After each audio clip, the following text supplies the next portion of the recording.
Hello and welcome to MR classes, guys. So this is the second lecture of integrals class 12. Okay. So in the previous lecture, you have already saw that how we have derived, how we have understand integration, like why we use integration and what are the formulas of integration. All this, whatever is discussed in lecture one. Okay. So you have. I hope you must have watched that video. So coming to this lecture two, will like in this lecture I'll discuss everything.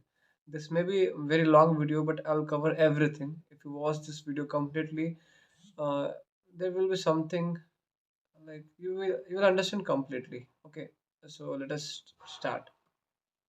So see, now we'll discuss some properties of our next topic is some properties of indefinite integrals. Okay, some properties properties of indefinite indefinite integrals. Okay, just right. I hope you're means maintaining the notes of this. Okay, so keep in mind, don't see this video blindly, just watch, note everything whatever I'm writing, so we'll discuss the properties of indefinite integrals. So the very first properties, which is most important one, is I'm just writing the process of differentiation. And as you already know, the process of differentiation and integration are inverse of each other. Okay, inverse of each other in the sense of the following, in the sense of the following result. So what is the result? In this sense, in this sense, the result, in the sense of the result, whatever I'm writing here, the process of differentiation are and integrations are inverse of each other. Okay, so this, if you derivative of integration of f of x dx is f of x. Okay, so अगर तुम पहले derivative करोगे, see derivative of the integration f of x D x is equals to, मैं f of x बोल रहा हूँ, ठीक है, मतलब डेरिवेटिव इंटीग्रेशन कट गया, देख सकते हो, ये और ये तुम्हारा क्या किया, कट गया, एंड जो बच गया वो आंसर आ गया, ठीक है, चीज क्लियर है, ये सब ना, तो समझ में आया, वेरी गुड। तो ये और एक चीज क्या है, अगर मैं इंटीग्रेशन पहले लिख दूँ, अगर मैं इंटीग्रेशन पहले लिखूँ और फिर उसके बाद डेरिवेटिव करो, इसका मतलब भी डेरिवेटिव है ना, तो एफ डेस्क का मतलब भी डेरिवेटिव ही होता है, डी बाई डी एक्स होता है, ठीक है, ऑफ द फंक्शन। चीज क्लियर है ना, ये चीज तो तुमको पता है, डिफरेंशिएशन से ही सीख के आए हो ना, ये ऑलरेडी न्यू दिस। ओके, तो एफ ऑफ देखो, integration of derivative of F of X अगर डी एक्स करोगे, you will get some function, ठीक है, means F of X this function and plus C as you are integrating it. Integration के लिए तुम्हें तो plus सी constant होना ही चाहिए, where C is arbitrary constant. Okay, arbitrary constant. Okay, तो इतना क्लियर है, ये देखो, ये पहला property which is very much important property, this is you can number this, ठीक है। So coming to the next property, ये समझ में आया, सिंपली बोला है कि जब डिफरेंशिएशन एंड इंटीग्रेशन है ना, दोनों का प्रोसेस इन्वर्स है आपस में। इससे देखो, अगर तुम डेरिवेटिव ऑफ दिस करोगे तो आंसर सिर्फ एफ ऑफ एक्स आएगा, क्योंकि पता है कि डेरिवेटिव में एक यूनिक आंसर आता है, यूनिक। बट अगर इंटीग्रेशन क्या आता है, इसमें इनडेफिनेट मतलब इनफिनाइट आंसर आता है, ठीक है। तो देखो, यहाँ पर तुम जैसे कांस्टेंट चेंज करते जाओगे, योर आंसर विल चेंज, ठीक है, ओके ना, तो ऐसे ही बोल रहे हैं। तो अब नेक्स्ट आते हैं, हमारा प्रॉपर्टी टू है, देखो ये प्रॉपर्टी भी इंपॉर्टेंट है, इसको तुम मिस नहीं कर सकते। तो बोल रहे हैं क्या, two indefinite integrals with the same derivative, क्या बोल रहे हैं, two indefinite integrals, okay, with the same derivative, with the same derivative, derivative with the same derivative lead to the same family of curve. Okay, lead to the same family of curve, and so they are equivalent, and so they are equivalent. सो इस देखो अब तुम्हारा क्या second property क्या है, simple सा क्या बोल रहे हैं यहाँ पे देखो, तुमको बोल रहा है कि two indefinite integrals with the same derivative lead to the same family of curve, so they are equivalent. Simply तो कोई यहाँ पे समझना है प्रॉपर्टी क्या बोल रहा है। अगर तुम दो इंडेफिनेट इंटीग्रल्स लेते हो ना, जैसे मैं अगर integration of F of X, एक फंक्शन लिया F of x D x is equal to integration of G of x D X, ठीक है। अगर इन दोनों का सेम डेरिवेटिव इसलिए इक्वल टू डाला, ठीक है। बोलने का मतलब ये है कि अगर तुम दोनों का सेम दो इंटीग्रल्स ले रहे हो जिसका डेरिवेटिव सेम है, तो अगर इसका मतलब है कि ये दोनों क्या है, सेम फैमिली ऑफ कर्व से बिलोंग करते हैं, ठीक है। बस इतना याद रखो, इसीलिए दोनों क्या है, इक्विवेलेंट है, ठीक है। समझ में आया इतना, बस इस चीज़ को याद रखो, इतना इसमें घुसने का दरकार नहीं है अभी फिलहाल के लिए, ठीक है। अब next coming to the third property of integrals. देखो थर्ड, ये इतना इंपॉर्टेंट नहीं है, तो थर्ड वाला बट इंपॉर्टेंट है। देखो थर्ड वाला क्या बोल रहा है, शी आइए हम लोग यूज करते हैं जब सॉल्व करते हैं प्रॉब्लम, ठीक है, थर्ड वाला। तो अब देखो नेक्स्ट क्या बोल रहा है कि अगर तुम integration of F of X plus G of X, देखो हम बोलने का मतलब क्या मैं बता रहा हूँ, डी एक्स, अगर तुम्हें ऐसे साथ में दिया है ना, देखो ये दोनों साथ में दिया हुआ है ब्रैकेट के अंदर, फिर डी एक्स दिया हुआ है, तो तुम अगर ये अगर ऐसा इंटीग्रेशन है ना, तो तुम इसको ऐसे भी सॉल्व कर सकते हो। तुम integration of F of X अलग से निकालो, फिर plus integration of G of X अलग से निकालो, तो भी आंसर तुम्हारा सेम आएगा। अब पता है कि इंटीग्रेशन जब भी तुम लिखते हो, तो ये डी एक्स हमेशा रहता है इसके साथ, इंटीग्रेशन के साथ, तो यहाँ पर तुम्हें डी एक्स भी डालने का दरकार है, ठीक है। क्लियर है ना, यहाँ पे D X plus integration of G of x D x, चीज़ क्लियर है। तो ऐसे सॉल्व करो या ऐसे सॉल्व करो, आंसर दोनों में सेम आएगा, ठीक है। तो अब आगे बढ़ते हैं। अब देखो नेक्स्ट प्रॉपर्टी क्या है, ये थ्री वाला प्रॉपर्टी बहुत इम्प्रूव, देखो प्रॉपर्टी का प्रूफ दरकार नहीं है, you just know the property, remember it, this is enough ना। अब देखो नेक्स्ट प्रॉपर्टी क्या बोल रहा है, फॉर एनी रियल नंबर की, फॉर एनी रियल नंबर के, अगर तुम्हारा ये ऐसा है इंटीग्रेशन ऑफ के, तुम्हारा इंटीग्रेशन ऑफ के F of x D x ले लो, के कोई भी एक रियल नंबर है, ठीक है। चीज़ क्लियर है, एफ ऑफ एक्स तुम्हारा फंक्शन है, मतलब इंटीग्रैंड बोलते हैं जिसको। तुम अगर ये दिया हुआ है ना क्वेश्चन में, तो तुम इसको ऐसे भी सॉल्व कर सकते हो, ये की को बाहर ले लो और जो भी फंक्शन है या इंटीग्रैंड है उनका इंटीग्रेशन कर दो, तो फिर भी सेम आएगा, ठीक है। उसके बाद मल्टीप्लाई करना, क्लियर है ना। तो ये दोनों, इसको मैं ऐसे भी कर सकता हूँ, मतलब कॉन्स्टेंट को बाहर निकाल दो, फिर जो बच्चा फंक्शन उसका इंटीग्रेशन कर दो, ठीक है। तो ये प्रॉपर्टी 4 है। अब coming to the next property, property 5। देखो प्रॉपर्टी 5 भी वही बोल रहा है, क्या बोल रहा है ध्यान से सुनना ना। देखो this is last property, property 5 ना। तो प्रॉपर्टी 5 क्या बोल रहा है कि हम लोग जो प्रॉपर्टी 3 एंड प्रॉपर्टी 4 में देखे ना, उसको अगर हम लोग जनरलाइज करें फाइनाइट नंबर ऑफ फंक्शंस में, ठीक है। तो क्या होगा वो देखते हैं। तो हम लोग क्या बोल रहे हैं कि अगर हम लोग प्रॉपर्टी को मैं कैसे लिखा था, 1 2 3 करके, अच्छा रोमन में लिखा था ना, तो ये ऐसा नहीं, ये 5 होगा, ठीक है। देखो अच्छे से समझो चीज़ को ना, ये तुम्हारा क्या हो गया, प्रॉपर्टी 5 हो गया। तो यहाँ प्रॉपर्टी 5 सिंपली बोल रहा है कि प्रॉपर्टीज, अगर तुम प्रॉपर्टीज 3 का बात करो एंड 4 का बात करो, ठीक है, ये 4 है, ठीक है। Can be generalized, can be generalized, देखो हैंडराइटिंग समझ में आया तो मतलब मैं जो बोल रहा हूँ उसको सुनना। Can be generalized to a finite number of functions, finite number of functions f1 f2, तो फाइनाइट बोल रहा हूँ मतलब कहीं ना कहीं रुकेगा, एंड पॉइंट होगा, ठीक है। fn and the real number, and the real number क्या है तुम्हारा, k1 k2, कहाँ तक, kn तक ना। गिविंग, अब ये क्या दे रहा है, हमने फाइनाइट नंबर ऑफ फंक्शन ले लिया, finite number of real numbers ले लिया, तो तुम अगर ऐसे करोगे, कैसे करोगे तुम्हें, देखो कैसे इंटीग्रेशन ऑफ, पहले क्या है मेरा, देखो ध्यान से देखना, k1 f1 है, ठीक है, f1 ऑफ x बोल दो, फंक्शन है, फिर k2, फिर f2 ऑफ x बोल दो, ठीक है, चीज क्लियर है ना।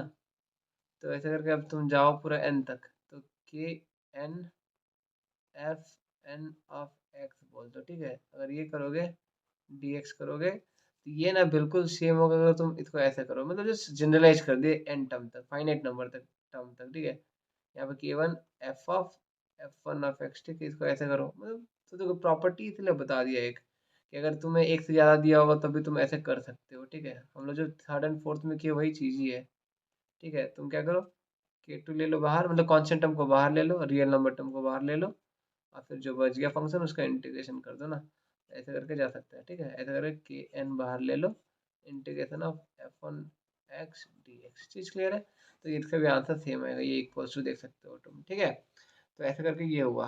अब आते हैं, अब नेक्स्ट आते हैं क्वेश्चन सॉल्विंग, प्रॉपर्टीज 5 था डिस्कस कर लिया ना हम लोग, अब देखो नेक्स्ट क्या है तुम्हारा, आते हैं, देखो तुम लोग का ना एक होता है मेथड ऑफ इंस्पेक्शन, ये इतना ज़्यादा इंपॉर्टेंट नहीं है, बस तुम लोग होता है क्या है एटलीस्ट वो तो पता रहे, ये क्वेश्चन आते भी नहीं है, ठीक है, मेथड ऑफ इंस्पेक्शन, बट ये हो क्या रहा है, मतलब ये है क्या, वो चीज़ तो पता होना चाहिए तुम लोग को, तो सिंपली बोल रहा है कि मेथड ऑफ इंस्पेक्शन क्या होता है पता है, देखो तुमको ना बोलते हैं कि एक क्वेश्चन देता हूँ, ठीक है, कि एक क्वेश्चन बोल रहा हूँ, right on anti derivative for each of the following function using the method of inspection, ठीक है, हम बोलते हैं राइट, एक बार लिख देता हूँ, right on anti derivative, anti derivative मतलब इंटीग्रल ढूंढना है, ठीक है, derivatives for each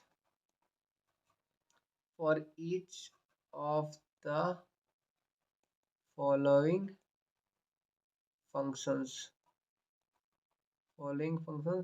using the method of inspection,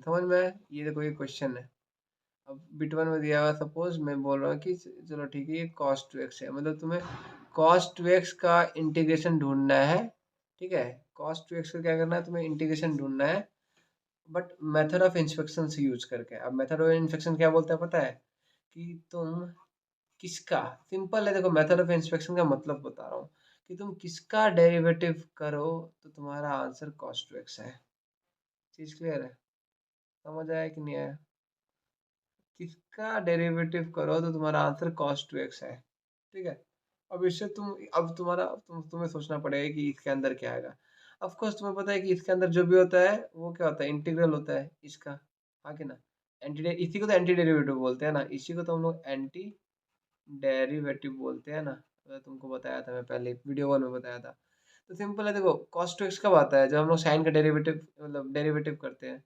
जब हम लोग, देखो सिंपल है, अगर तुम साइन 2x का डेरिवेटिव करोगे, डेरिवेटिव करके देखो ना यहाँ पे, चलो ठीक है यहाँ पे करता हूँ ना मैं, जैसे sine derivative D by D X of sine 2x करो, साइन 2x, इसका डेरिवेटिव क्या आता है cos 2x, और 2x का डेरिवेटिव क्या होता है, 2 होता है, मतलब 2 cos 2x होता है, ये सब अगर तुमको पता है डेरिवेटिव, ठीक है ना, हाँ कि ना, तो बट यहाँ पर ना देखो, यहाँ पर ना मुझे ये क्या आ रहा है, यहाँ पे ध्यान से देखो, मैं तुमको क्या बताना चाह रहा हूँ, मैं तुमको बताना चाह रहा हूँ कि ध्यान से समझो, मुझे बस cos 2x चाहिए, अगर मैं यहाँ पे, मैं कलर चेंज कर लेता हूँ ना, तो सिंपल सा बोल रहा है, अगर मैं D by D X of sine 2x करूँ तो मेरा आंसर आता है cos 2 cos 2x आता है, ठीक है, ये सर नो, ये आ रहा ना आंसर, बट मुझे आंसर में क्या चाहिए, बस इतना पार्ट चाहिए, ये 2 चाहिए ही नहीं, तो अगर मैं यहाँ पर 2 डिवाइड कर दूँ, ठीक है, मतलब मैं किसका डेरिवेटिव ढूंढूंगा, अगर साइन 2x बाई 2 का डेरिवेटिव ढूंढूंगा तो बाई 2 तो नीचे भी रहेगा, अगर मैं बाई 2 यहाँ पे किया तो यहाँ भी रहेगा ना, ऑफकोर्स कॉन्स 1/2 कॉन्स्टेंट है, बाहर चला जाएगा, तो ये 2 कट जाएगा तो आंसर वही आ जाएगा, cos 2x आ जाएगा, ठीक है, तो मैं क्या किया, तुम लोग खुद से भी देख सकते हो, इसका डेरिवेटिव करो देखना ये आएगा cos 2x, तो अब मेरा क्या हो गया, मतलब देखो इसका इंटीग्रल्स क्या हो गया, इसका एंटी डेरिवेटिव क्या हो गया, ये एंटी डेरिवेटिव, तो तुम यहाँ पे डायरेक्टली बोल सकते हो कि anti derivative of cos 2x is sine 2x/2। चीज क्लियर है सुनो? समझ आया कि नहीं आया बताओ? देखो बस इतना ही है मेथड ऑफ इंस्पेक्शन। अब तुम खुद से सोच सकते हो, ये तुम्हारा क्वेश्चन है, तुम्हें एक क्वेश्चन दे रहा हूँ, तुम लोग कमेंट कर लेना कि क्या डेरिवेटिव करोगे तो तुम्हारा आंसर आएगा। सपोज 3x² प्लस तुम्हारा ले लो 4x³ ले लो ना, 4x³। इसका आंसर तुम लोग खुद से देना, ठीक है? ये क्यूब भी नहीं हो रहा है, समझ आया? तो तुम इसका आंसर तुम देना, फिर हम लोग आगे बढ़ते हैं ना। अब ये इतना इंपॉर्टेंट नहीं है, ठीक है? 4x³ बस पता होना चाहिए क्या है। तो तुम यहाँ पर जो भी आंसर आएगा ना वो एंटी डेरिवेटिव हो जाएगा इसका। इसका एंटी डेरिवेटिव ये हो जाएगा, क्योंकि हम लोग ये क्या है, इस फंक्शन का ये डेरिवेटिव है। तो अब ये क्या हो जाएगा, इस फंक्शन का एंटी डेरिवेटिव हो जाएगा। तो सिंपल है, जो इसके अंदर आएगा उसका एंटी डेरिवेटिव बोलते हैं इसका। क्लियर है? तो अब नेक्स्ट में आते हैं ना। अब देखो नेक्स्ट क्या है तुम्हारा, बता रहा हूँ, ध्यान से सुनना। अब हम लोग नेक्स्ट आते हैं, अब तुम लोगों को बता रहा हूँ, रुको थोड़ा सा। सो गाइस, तो अब हमारा जो नेक्स्ट है ना, अब नेक्स्ट जो है, तुम ध्यान से सुनना क्या बोल रहा हूँ यहाँ पे। सिंपल बोल रहा है कि find the in following integrals. अगर तुम्हें कहीं, अब देखो, जब जब तक तुमको अगर क्वेश्चन में मेंशन है कि मेथड ऑफ इंस्पेक्शन से सॉल्व करना है, जैसे मैं यहाँ पे लिख दिया हूँ, right an anti derivative for each of the following using the method of integration, तब जाके मैं ये मेथड यूज किया, ये मेथड जो मैं बताया ये वाला, कि कैसे क्या करते हैं। बट अगर तुम्हें बोला सिंपली फाइंड द इंटीग्रल्स या फॉलोइंग इंटीग्रल्स, ठीक है? इसका मतलब कि तुम्हें बस फॉर्मूला यूज करना है, सॉल्व करना है, ठीक है? जैसे अगर तुम्हें क्वेश्चन दिया हुआ है, क्या दिया हुआ है, find the integration of x³ - 1 by x², अगर ये दिया हुआ है dx, ठीक है? तो तुमको क्या करना है पता है, सिंपली सॉल्व करना है इसको। कैसे सॉल्व करोगे, ये जो तुमको पता है कि a plus b whole by c होता है, तो मैं इसको a/c प्लस b/c लिख सकता हूँ, ये सर नो। सिमिलरली इसको भी करो, इंटीग्रेशन ऑफ x³, ये जो x² दोनों को दे दो, ये प्रसाद है जो सबको बटेगा, ठीक है? और प्रसाद हमेशा नीचे ही रहता है ना। यहाँ पे तुम्हारा x², ठीक है? अब यहाँ पे तुम्हारा, रुको, ये तुम्हारा x², और यहाँ पे भी तुम्हारा प्लस माइनस 1/x², ठीक है? चीज क्लियर है? इसको ब्रैकेट कर दो, और ये dx क्लियर है? जैसे हम लोग प्रॉपर्टी एक तो पढ़े थे कि हम लोग इसको डायरेक्टली दोनों को दे सकते हैं ना, पहले इसको काट सकते हैं। तो यहाँ पे x³ है, नीचे में x² है, ये दो तो कट गया, यहाँ पे बचेगा एक तो बचेगा, ये दो तो कट गया ना, तीन में से दो चला गया, एक बचा। और ये तुम इसको ऊपर ले सकते हो, तो तुम्हारा क्या बन गया, ये इंटीग्रेशन ऑफ, ये तुम्हारा ऊपर में x बच गया, माइनस ये ऊपर चला गया, मतलब तुम्हें पता है कि 1/a⁻m क्या होता है, a⁻−m होता है, वही चीज यहाँ पे -2 हो गया। चीज क्लियर है? dx। अब तुमको पता है ना कि अभी हम लोग प्रॉपर्टी पढ़े थे, क्या प्रॉपर्टी पढ़े थे, इंटीग्रेशन का, ये integration of f(x) plus g(x), अगर इसका इंटीग्रेशन करते हो तो तुम सिंपली इसको ऐसे कर दो, पहले f(x) dx का इंटीग्रेशन कर दो, और फिर प्लस g(x) dx का, मतलब अलग अलग इंटीग्रेशन करके ऐड कर दो, सिंपल। तो हम भी वही करेंगे, यहाँ पे हम लोग क्या करेंगे, पहले x का इंटीग्रेशन कर देंगे, और फिर वो वाला माइनस करके वो वाला इंटीग्रेशन कर देंगे। चीज़ क्लियर है? समझ आया कि नहीं? देखो अच्छे से समझोगे, सुनोगे ना तो अच्छे से समझ में आएगा, ठीक है? तो मैं क्या बोल रहा हूँ तुमको, पहले x dx का इंटीग्रेशन मतलब अलग कर दो, इसको अलग कर दो, फिर माइनस बीच में लिख दिया माइनस, इसको भी अलग कर दो, ठीक है? अब तुमको देखो यहाँ पे कुछ भी नहीं, मतलब 1 है, ये सब लो। अब तुमको प्रॉपर्टी पता है, मतलब फॉर्मूला पता है, फॉर्मूला क्या था कि integration of x to the power n dx क्या होता है, x to the power n plus 1/n+1 plus c, ये होता है। मतलब बोलने का मतलब कि जो भी पावर में रहता है उसको ऐड कर दो एक, और वही चीज़ को डिवाइड कर दो, ठीक है? देखो यहाँ 1 है, तो इसका इंटीग्रेशन क्या हो जाएगा, जब देखो मैं यहाँ पे इंटीग्रेशन सिंबल दिया हूँ क्योंकि यहाँ पे सॉल्व नहीं हुआ है, यहाँ पे कहीं सिंबल नहीं दिख रहा है, इसमें कहीं सिंबल दिख रहा है क्या तुम्हें इंटीग्रेशन का? नहीं, ठीक है? तो अभी मैं क्या कर रहा हूँ, सॉल्व कर रहा हूँ। जब सॉल्व करूँगा मैं फॉर्मूला डाल रहा हूँ, तो क्या हो जाएगा, x टू पावर, ये n है, n का वैल्यू 1 है, तो 1+1, देखो n+1 है ना यहाँ पे, तो 1+1, जो ऊपर होगा वही नीचे होगा, 1+1, ठीक है? और यहाँ प्लस सम C1 ले लेता हूँ, क्योंकि ये नॉर्मल कांस्टेंट है, मतलब फाइनल फाइनल कांस्टेंट में हम लोग C पूरा लिखते हैं, ठीक है? तो यहाँ पे C1 लिख दिया, माइनस, ये माइनस सिंबल है इसलिए माइनस रखा। अब देखो यहाँ भी सेम फॉर्मूला, यहाँ पे आ जाएगा क्या, n की जगह क्या है, -2 है, तो यहाँ पे तुम्हारा क्या आ जाएगा, देखो मैं फॉर्मूला डाल दे रहा हूँ इसलिए मैं हटा दिया सिंबल, ठीक है? एक ब्रैकेट रख रहा हूँ, ठीक है? ये जाए क्या -2 + 1 बाई -2 + 1, ठीक है। ये प्लस सम C2 रखो इसको, ठीक है, इसको मैं ब्रैकेट रख दिया, सम C2 मार दो, सम C2, ठीक है, क्लियर है। तो इसका आंसर क्या आ गया, ओवरऑल क्या आ गया, ओवरऑल आ गया क्या हमारे पास x⁻²/2, ठीक है, माइनस, देखो इसका आंसर क्या है, ये आंसर 2 आ गया, ये भी आ गया 2, तो x⁻2/2। और ये C1 C2 का ना एक साथ तुम कर देना नॉर्मल सी, क्योंकि कांस्टेंट है, कांस्टेंट में कांस्टेंट ऐड करोगे तो कांस्टेंट होगा, कांस्टेंट में कांस्टेंट सब्ट्रैक्ट करोगे तो भी कांस्टेंट होगा, ठीक है। तो इसलिए हम लोग डायरेक्टली फाइनल एक सी लिख देंगे लास्ट में, समझ में आया ना। और ये देखो -2 + 1 क्या हो गया, -1, अगर ऊपर -1 है तो नीचे भी -1 रहेगा, बोलने का मतलब क्या है, x2 का -1 ऊपर में और ऊपर जो है नीचे भी वही रहता है ना। अब प्लस एक नॉर्मल कांस्टेंट लिख दो, ठीक है, नॉर्मल कांस्टेंट लिख दो बस। अब देखो नीचे में जो -1 है ये ऊपर चला जाएगा, बोलने का मतलब क्या है कि यहाँ पे -1 था ना, तो ये माइनस माइनस प्लस हो जाएगा, तो फाइनल आंसर क्या मिल जाएगा, फाइनल आंसर क्या मिल जाएगा ब्रो गाइस, x² / 2 प्लस, देखो x2 का -1 को मैं 1/x लिख देता हूँ, बेटर रहेगा मेरे लिए, ठीक है, पॉजिटिव में रख दे रहा हूँ powers, 1/x plus some constant ना। चीज क्लियर है कि नहीं, तो ये हो गया तुम्हारा फाइनल आंसर। देखो मैं तुमको डिटेल में समझाया हूँ कि कैसे क्या करते हैं, ठीक है। चलो ऐसे करके और एक क्वेश्चन ले लेते हैं ना। अब देखो क्वेश्चन, नेक्स्ट क्वेश्चन क्या है तुम्हारा, क्वेश्चन नंबर 2। देखो क्या है, अब सपोज ऐसा आ गया x⁻2/3, ठीक है, +1, तुम ना इंटीग्रेशन जितना ज़्यादा करोगे ना उतना अच्छा तुम लोग के लिए है। ये बेसिक्स वाले नहीं, ठीक है, अच्छा स्टैंडर्ड लेवल वाला करो, ये तो ठीक है। अभी देखो अभी जो लोग स्टार्टिंग में कर रहे हैं ना वो आगे जाके ये सब यूज होगा इसीलिए कर रहे हैं, ठीक है। और नॉर्मली यहाँ पे भी करोगे तो तुम यहाँ पे इंटीग्रेशन दोनों को दे दो, ये 2/3 dx, इसको भी दिया इंटीग्रेशन, प्लस है +1 है तो यहाँ पे 1 dx, ठीक है, क्लियर है। तो इसको क्या करो, ये x का जो पावर है उसको n ट्रीट करो, तो तुम्हें पता है कि x⁻n, फॉर्मूला क्या है, n+1 बाई n+1, ठीक है, तुमको पता है ना फॉर्मूला, x⁻n का डेरिवेटिव का फॉर्मूला, इंटीग्रेशन का फॉर्मूला क्या है, x⁻n+1/n+1, वही फॉर्मूला यूज कर रहे हैं, देख लो उसी फॉर्म में है, ये सब नो, बताओ। अब ऐसे करके तुम्हें आगे बढ़ना है ना, आगे बढ़ना इन द सेंस कि अब आगे बढ़ना है। ये +1 का पता है कांस्टेंट, कांस्टेंट का इंटीग्रेशन x आ जाता है, बताया हूँ, सब बताया हूँ, ये पहला वीडियो में बताया था फॉर्मूला जब डिराइव किया था। अब सिंपल देखो, बार बार C1 वगैरह नहीं लिखना, तुम डायरेक्टली नॉर्मल इंटीग्रेशन कर देना, लास्ट में एक कांस्टेंट डाल देना आंसर में, ठीक है। तो ये तुम ऐसे भी तुम कर सकते हो।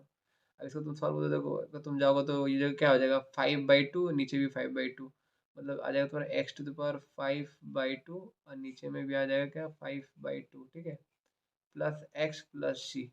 अरे 5/2 को तुम 2/5 भी लिख सकते हो, तो तुम्हारा फाइनल आंसर क्या आ जाएगा, यहीं पे लिख देता हूँ मैं, 2/5 x⁻5/2 प्लस सम कांस्टेंट, ठीक है। ठीक है, दिस इज योर आंसर, ये कैपिटल सी है ना, this is your capital C, तुम लोग लिखना ना। सो ऐसे करके अब तुम्हारा थर्ड क्वेश्चन में आते हैं। अब ऐसे करके देखो, अब ऐसे करके तुम कोई भी क्वेश्चन कर सकते हो इजीली, ठीक है। तो अब क्वेश्चन क्या दिया हुआ है, सपोज x⁻, तुम्हारा ये देखो ये क्वेश्चन ना, चलो ठीक है, देखो बस फॉर्मूला गाइस है, इसे बस फॉर्मूला यूज करना और कुछ है ही नहीं, ठीक है, -1/x, ठीक है। अगर ये क्वेश्चन दिया है तो तुम कैसे करोगे सोच लो, पहले वीडियो पॉज करो, देखो नॉर्मल फॉर्मूला, हर चीज का तुम्हें फॉर्मूला दिया हुआ है, ठीक है, तो तुम्हें कुछ सोचना ही नहीं है इसमें। तो अब देखो आगे क्या है तुम्हारा, अब मैं बहुत सारी चीज तुम लोग को बताने वाला हूँ, तो ध्यान से सुनना, ठीक है। अब देखो इसमें तुम लोग को भी कुछ सीखने मिलेगा, क्या है, इसको तुम डायरेक्टली x⁻3/2 dx कर दो, अलग कर दिया मैं, फिर इंटीग्रेशन 2e⁻x dx कर दिया, -1/x dx कर दिया, मतलब सबको अलग अलग कर दिया, ठीक है। अब हम लोग सॉल्व कर सकते हैं, जब इसको सॉल्व करेंगे तो तुमको पता है कि ऊपर वाला को n समझना है, जब इंटीग्रेशन खोलोगे मतलब फॉर्मूला डालोगे तो 3/2 + 1, आज जो ऊपर होता है वही नीचे होता है, तो 3/2 + 1, ठीक है, प्लस ये 2 तुम्हें पता है कि प्रॉपर्टी था एक, अगर k और f(x) होगा, एक प्रॉपर्टी था ये dx, तो k को तुम बाहर ले सकते हो और फिर इंटीग्रेशन कर दो f(x) का, तो वैसी वही वही चीज़ मैं यहाँ पे करने वाला हूँ, ठीक है। तो मैं k बाहर ले, k मतलब क्या, कोई भी एक रियल नंबर कांस्टेंट, ठीक है। तो यहाँ पे मैं 2 को बाहर ले गया, 2 को बाहर रख दिया, और मुझे करना है क्या है इंटीग्रेशन, मैं अभी फिलहाल देखो मैं इंटीग्रेशन किया नहीं हूँ इसीलिए सिंबल रखा हूँ, यहाँ पे मैं फॉर्मूला डाल दिया था, मतलब इस पार्ट को मैं इंटीग्रेशन कर दिया, ये पार्ट को पहला वाला, बस अभी 2 में बाहर निकाला, बस इंटीग्रेशन नहीं किया, इसलिए इंटीग्रेशन सिंबल अभी भी है यहाँ पे। अब देखो ये सब इंडिपेंडेंट हो गया आपस में, ये सबको सिंबल देके अलग कर दिया ना। अब देखो 1/x का जब करोगे ना, तो 1/x में तुम्हारा क्या होगा, तुम सोचो, खुद से सोचो। मैं जो फॉर्मूला बताया था, फॉर्मूला ही डायरेक्टली दिया हुआ था। देखो अगर तुम 1/x² देखोगे, तो तुम्हें मैं क्या था, x⁻² लिखा था, फिर इसके बाद इंटीग्रेशन, इसको n सोच के मैं x⁻n dx का इंटीग्रेशन फॉर्मूला डाला। बट ये अगर तुम्हारा 1/x रहा ना, तो इसमें ये चीज़ नहीं होता है। पता है क्यों नहीं होता है? मैं तुमको अभी रीज़न बताऊंगा, ठीक है? जैसे अब तुम देख लो, अगर तुम्हारा 1/x में हम लोग क्यों ये फॉर्मूला नहीं डाल पाएंगे, 1/x में अगर तुम 1/x में डालोगे, चलो ठीक है, एक बार ट्राई करते हैं। ये पावर 1 है, ऊपर जाएगा तो -1 हो जाएगा। अब तुम इसको n ट्रीट करोगे तो तुम्हें क्या करोगे, x⁻−1, अब तुम्हें बताइए +1 n+1 होता है ना, बाई -1 + 1, तो यहाँ पे क्या आ जाएगा, x⁻0/0 आ जाएगा। बाई जीरो आ गया मतलब नॉट डिफाइंड, मतलब 1/0 नॉट इन्फिनिटी होता है ना, पता है ये चीज़, तो मतलब बाई जीरो आ गया तो नॉट डिफाइंड हुआ, इसीलिए सिंपली 1/x दिया हुआ है तो उसका डेरिवेटिव इंटीग्रेशन तुम्हें दिया हुआ है। बट x का पावर अगर कुछ भी है तो तुम उसके लिए तुम ये फॉर्मूला यूज कर सकते हो, ये वाला, ठीक है? अगर पावर 1 से ज़्यादा है तो। समझ आया कंसेप्ट, क्यों मैं बोल रहा हूँ? तो वैसे करके अब आगे बढ़ते हैं ना, मतलब जैसे, रुको इसको मिटा दे दो। तो सारा फॉर्मूला जितना भी दिया हो ना, इंटीग्रेशन कर रहे हो ना, अगर फॉर्मूला वगैरह याद नहीं है तो फिर प्रॉब्लम में फंस जाओगे, ठीक है? वो अब कौन बताएगा तुम्हें फॉर्मूला, जब क्वेश्चंस करोगे तरीका पता है, फॉर्मूला याद नहीं है, तो फिर फायदा ही क्या है, ठीक है? तो ऐसे करके तुम्हारा ये हुआ, ठीक है? अब इसका तो तुम्हें पता है डायरेक्टली इंटीग्रेशन होता है क्या, लॉग मॉड एक्स। सपोज तुम्हें प्लस सी ले लो कांस्टेंट, ठीक है? फाइनल कांस्टेंट तुम अभी ऐड कर सकते हो, कोई इशू नहीं है, ठीक है? तो अब ऐसे करके मैं देखो, अभी भी मैं इसका इंटीग्रेशन नहीं किया हूँ ये पार्ट का, तो मुझे करना है, सबका करने बोला था ना। अगर तुम इसको सॉल्व करेगा तो तुम्हारा 2, तो 5/2, मतलब x⁻5/2 बाई, नीचे भी 5/2 रहा, प्लस 2 रहा, e⁻x का इंटीग्रेशन e⁻x ही होता है, तुम लोग देख सकते हो, फॉर्मूला चार्ट में लिखवाया हूँ मैं। और माइनस लॉग मॉड एक्स, तुमको ये भी फॉर्मूला लगाया था कि 1/x का डेरिवेटिव मतलब इंटीग्रेशन क्या होता है, ये भी दिया था मैं। अब प्लस एक कांस्टेंट, आर्बिट्री कांस्टेंट, ठीक है? तब तुम इसको सॉल्व कर सकते हो, और चाहो तो ये 5/2 को तुम 2/5 लिख सकते हो यहाँ पे, और फिर ये x⁻5/2, मतलब तो सजा दिया, फिर 2e⁻x minus log mod x plus c. चीज़ क्लियर है ये सब में इतना? बस इतना ही जानना था, ठीक है? इतना ही करना है, सब अच्छे से समझोगे, ठीक है? अब आते हैं नेक्स्ट क्वेश्चन पे। तो भाई जब भी तुम लोग इंटीग्रेशन कर रहे हो ना, लाइक बेसिक से स्टार्ट कर रहे हो, तो तुम इंटीग्रेशन का जो चार्ट फॉर्मूला है ना, सामने ही रखना अपना, जब भी इंटीग्रेशन कर रहे हो, ठीक है? तो moving to the next question, अभी देखो क्वेश्चन पैटर्न कैसा आ गया। अभी तो ये सेम है, फाइंड द फॉलोइंग इंटीग्रल्स की हेडिंग है, फाइंड द फॉलोइंग इंटीग्रल्स, ये ठीक है? तो पहला क्वेश्चन क्या है तुम्हारा, देखो, ये integration of sine x plus तुम्हारा कॉस एक्स, यहाँ पे dx, इसका इंटीग्रेशन ढूंढने बोला है। सिंपली तुम अगर जो साइन एक्स का करोगे, dx अलग अलग कर दिया इंटीग्रेशन, देखो कॉस एक्स, ठीक है? चीज क्लियर है ना? Cos x, cos x dx, ठीक है? अब तुमको पता है कि साइन का इंटीग्रेशन क्या होता है, देखो तुम लोग डायरेक्टली ये सब याद रहना चाहिए, जब तुम लोग सॉल्व करो ना, तुम्हें ये चीज याद रखना चाहिए। साइन के एक्स का इंटीग्रेशन में क्या लिखवाया था, माइनस कॉस एक्स लिखवाया था, ठीक है? और तुम्हें पता है कि कॉस एक्स का क्या होता है, साइन एक्स होता है, ये plus C. So this is your answer of this question. चीज क्लियर है? बस हमें इंटीग्रेशन करना, हम इंटीग्रेशन कर दिए, सो आंसर आ गया, ठीक है? अब ऐसे करके तुम अब नेक्स्ट क्वेश्चन जाओगे, देखो नेक्स्ट क्वेश्चन क्या है तुम्हारा। अब जैसे एक दे रहा हूँ, cosec X into cosec X plus cot X. अब देखो अगर तुम इसका इंटीग्रेशन बोलोगे ना, कि इसका इंटीग्रेशन कैसा होगा, मतलब यहाँ पे cos x लिखा हुआ है, यहाँ पे cos x plus cot X लिखा है, मतलब कैसे करेंगे डायरेक्टली? तो तुम इसको डायरेक्टली, तुम्हें देखो फॉर्मूला चार्ट देखो, कि तुम्हें फॉर्मूला इस टर्म, मतलब इस ट्रिग्नोमेट्री से कौन कौन सा फॉर्मूलाज दिया हुआ है, तो तुम अगर देखोगे तो तुम्हें cos x स्क्वायर का फॉर्मूला होगा एक, और cos x cot x का फॉर्मूला होगा एक, ठीक है? तो ये चीज़ दोनों में होगा, तो तुम क्या करो ना, इसको मल्टीप्लाई कर दो इससे और इससे, ठीक है? तो तुम्हारा क्या बन जाएगा, integration of cos x square x, क्योंकि ये मल्टीप्लाई हुआ, और तुम्हारा क्या plus cosec x cot x, ठीक है? ये हो गया, और होल dx। चीज क्लियर है ये सब में? इतना क्लियर है? देखो जो हम लोग के पास अवेलेबल है, हम लोग वो चीज में बना के फिर इंटीग्रेशन यूज कर दे रहे फॉर्मूला। अब तुम्हारा इसका पास डायरेक्ट फॉर्मूला है, तुम क्या इंटीग्रेशन दोनों को दे दो, तो cos x square x plus D x. समझ आ रहा है कि नहीं आ रहा बोलो, कमेंट करना यार तुम लोग, समझ आ रहा है कि नहीं आ रहा जो भी देख रहे हो, ठीक है। Plus integration of cosec x cot x, ठीक है, dx। ये हो गया तुम्हारा, समझ में आया ना। अब डायरेक्टली इसका फॉर्मूला तुम्हारा क्या होता है तुम्हें पता होना चाहिए, इसका फॉर्मूला क्या होता है तुम्हें पता होना चाहिए। तो इसका फॉर्मूला क्या था, माइनस कॉट एक्स। चीज क्लियर है, डायरेक्ट फॉर्मूला तुम देख सकते हो ना। इसका भी direct formula cosec x cot x का फॉर्मूला क्या है, माइनस cosec x, ठीक है, cosec x। लास्ट में तुम्हें आर्बिट्री कांस्टेंट डालना पड़ता है, तो this is your arbitrary constant, ठीक है। कुछ भी चीज समझना है तो पूछना। अब तुम बोलोगे ये कैसा है, तो ये डायरेक्ट फॉर्मूला, तुम फॉर्मूला चार्ट देखो, लेक्चर 1 में लिखवाया था मैं, ठीक है।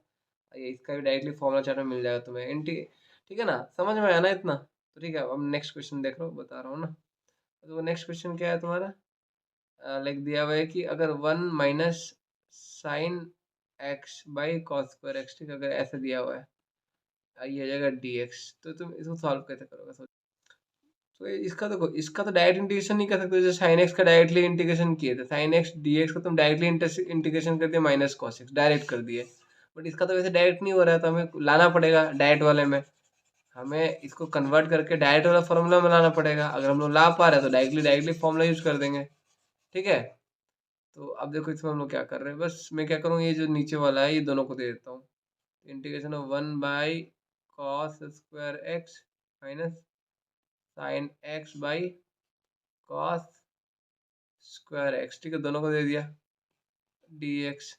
अब नेक्स्ट क्या कर रहा हूँ, देखो 1 बाई कॉस स्क्वायर क्या होता है तुम्हारा, सेक स्क्वायर एक्स होता है, प्रॉपर्टी पता है, 1 बाई कॉस सेक होता है, ठीक है, माइनस। अब तुम्हारे यहाँ पे दो टो कॉस है, यहाँ पे एक टो साइन है, तो साइन बाई कॉस क्या हो जाएगा, टैन हो जाएगा, ये सुनो।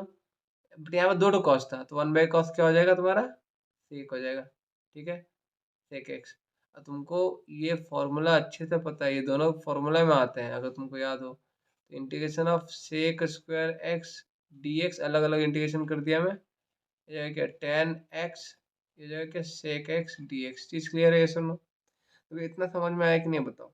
अब इसके बाद तुम इसका फॉर्मूला तुम डायरेक्टली जानते हो कि टेन एक्स है, प्लस इसका फॉर्मूला तुम्हें डायरेक्टली याद है कि तुम्हारा क्या है, ये माइनस है तो माइनस चलो बीच में, ठीक है, ये तुम्हारा क्या हो जाएगा माइनस सेक एक्स होगा, ठीक है। इसका इंटीग्रेशन क्या डायरेक्ट सेक एक्स प्लस सी, पूरा देखो डिटेल में बता रहा हूँ, अच्छे से बता रहा हूँ, समझ में आना चाहिए तुम लोग को, ठीक है। तो ऐसा करके तुम्हारा ये चीज़ तो खत्म हुआ, ठीक है। अब जैसे एक क्वेश्चन है, ध्यान से सुनना, हाँ। एक क्वेश्चन लिख रहा हूँ कि फाइंड द, देखो सुनो, find the anti derivative, find the anti derivative. Anti derivative का फंक्शन का नाम क्या दिया हुआ है, कैपिटल एफ, ठीक है, एंटी डेरिवेटिव का जो इंटीग्रल आंसर निकलेगा, capital F of small F, ठीक है, स्मॉल एफ का आएगा, मतलब स्मॉल एफ का एंटी डेरिवेटिव ढूंढना है, जिसका नोटेशन दे दिया तुम्हें कैपिटल एफ, ठीक है। और एफ डिफाइंड कैसे, F defined by F of X, ठीक है, ये स्मॉल एफ है, small F of X is equal to 4x³ + 6 is equal to 4x³ + 6, ठीक है, where F of capital F है, तो ये कैपिटल एफ ऑफ जीरो जो दिया हुआ है ना वो 3 दिया हुआ है, गिवन है ये। अब तुमको एंटी डेरिवेटिव ढूंढना है, अब तुम खुद सोचो, इसको वीडियो पॉज करो एंड सोचो।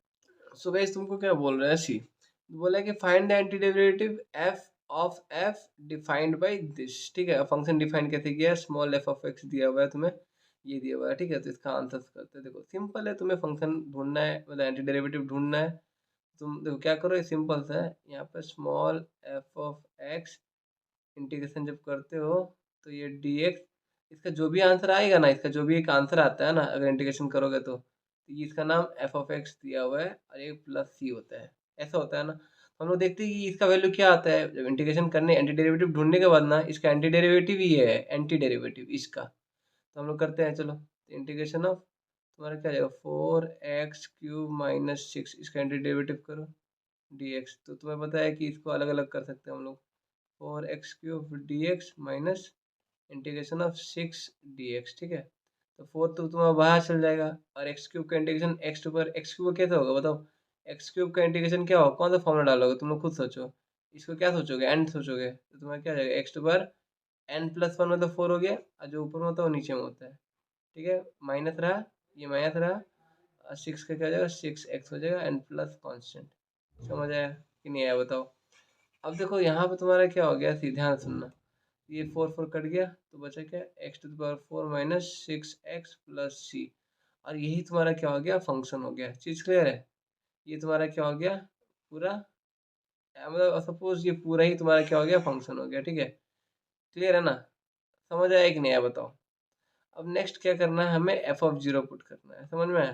तो यहाँ पे तुम बोलोगे कि मैं यहाँ पे f(x) इसको लिया, तो तुम इसको पूरा को सोच सकते हो, कोई इशू नहीं है। तो अब ये आया, इसको हम लोग क्या नाम दिए, पूरा आंसर जो आया उसको हम लोग बोल दिए कि ये मेरा, इसको हम लोग क्या नाम दे दिए कि कैपिटल f(x) है। ठीक है, ये मेरा, ठीक है, ये जो आंसर आया। अब नेक्स्ट क्या है, हमें कंडीशन दिया हुआ है। कंडीशन क्या दिया हुआ है, ये कंडीशन को अप्लाई करना है। ठीक है, अब जो ये कंडीशन का अप्लाई करते हैं, f(0) इज इक्वल टू 3 है। इसका मतलब क्या पता है, हमारा जो f(0) इज इक्वल टू 3 दिया हुआ है ना, इसको कैसे कंपेयर करना पता है, ये x का वैल्यू होता है ना, तो यहाँ पे जो भी आंसर आया होता है वही है ना। तो हमें पता है कि ये जो f(x) हम लोग लिए हैं, वो आंसर को लिए हैं। यहाँ पे जो आंसर है, आंसर क्या है, x⁴ माइनस 6x, तो x⁴ माइनस 6x प्लस कम कांस्टेंट। तो तुमको पता है कि x की जगह में क्या पुट करना है, 0। ठीक है, तो हम लोग क्या किए, x की जगह में 0 पुट किए। ठीक है, जहाँ भी x दिख रहा था 0। ठीक है, और ये प्लस कांस्टेंट। अब तुमको पता है कि f(0) का वैल्यू क्या दिया हुआ है, 3 दिया हुआ है। f(0) का वैल्यू क्या दिया हुआ है, 3 दिया हुआ है। ये 0 रहा, ये भी 0 रहा, प्लस c, मतलब c का वैल्यू क्या मिल गया, कैपिटल C का वैल्यू मिल गया 3। तो तुमको एंटी डेरिवेटिव मिल गया क्या, एंटी डेरिवेटिव तो वही था, बट हम लोग कांस्टेंट का एक पर्टिकुलर वैल्यू मिल गया। तो f(x) तुम्हारा क्या हो गया, देखो f(x) तुम्हारा क्या हो गया, f(x) क्या हो गया तुम्हारा, x⁴ माइनस 6x प्लस 3। चीज क्लियर है कि नहीं क्लियर है बताओ? इतना समझ आया कि नहीं आया? यही है तुम्हारा एंटी डेरिवेटिव जो ढूंढने वाला था क्वेश्चन में, आंसर है ये। समझ आया? तो वैसे करके आगे बढ़ते हैं अब। सो गाइस, देखो यार, इतना समझने के बाद ना तुम आराम से अब एक्सरसाइज 7.1 कर सकते हो। ठीक है, नाउ यार easily you can do this exercise 7.1 from NCERT ना, फ्रॉम एनसीईआरटी। तुम लोग ट्राई भी कर सकते हो, देखना आराम से कर पाओगे। बस थोड़ा सा लॉजिक और इतना फॉर्मूला चार्ट रखना अपने पास। ठीक है, समझ में आया ना इतना? तो मिलते हैं नेक्स्ट वीडियो।